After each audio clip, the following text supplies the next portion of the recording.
Diagnostic overshadowing is what happens when one diagnosis explains away the traits of another.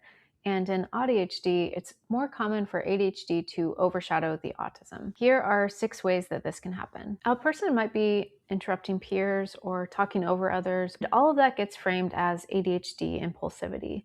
But underneath, they might also be missing social cues or struggling to read allistic emotions or not picking up on context, differences that are common in autism. And then things like fidgeting, pacing, and being in constant motion. This all looks like hyperactivity and fidgeting, but the underlying driver might actually be sensory. A child might be spinning or seeking deep pressure in order to meet a vestibular or proprioceptive need. Executive functioning struggles might get attributed solely to the ADHD, so there could be difficulty with planning, transitioning, or shifting attention. These are all classic ADHD experiences. But in autism, they can show up for different reasons.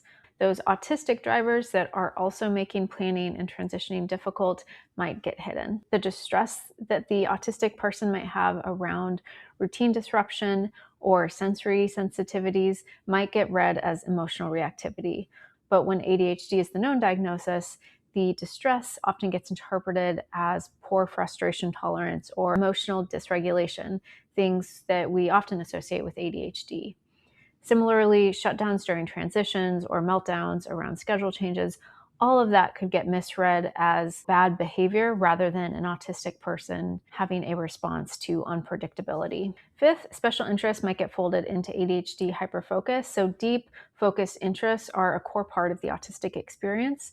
But because ADHD also involves hyperfocus, special interests might get chalked up to ADHD hyperfocus, and then less attention might get paid to how immersive or regulating or narrow those interests might be. And then finally, masking might smooth over some of the autistic social experiences. Many ADHDers use their ADHD traits like humor or quick speech or creativity or storytelling to perform socially. But underneath that person might be carefully scripting and rehearsing and collapsing afterward. In each of these, the ADHD explanation isn't wrong, but it is incomplete.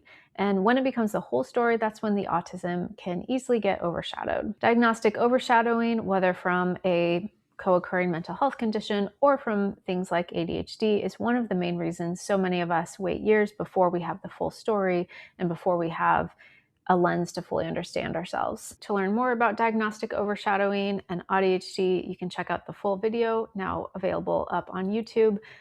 Be gentle with yourself, stay curious, and thanks so much for being here.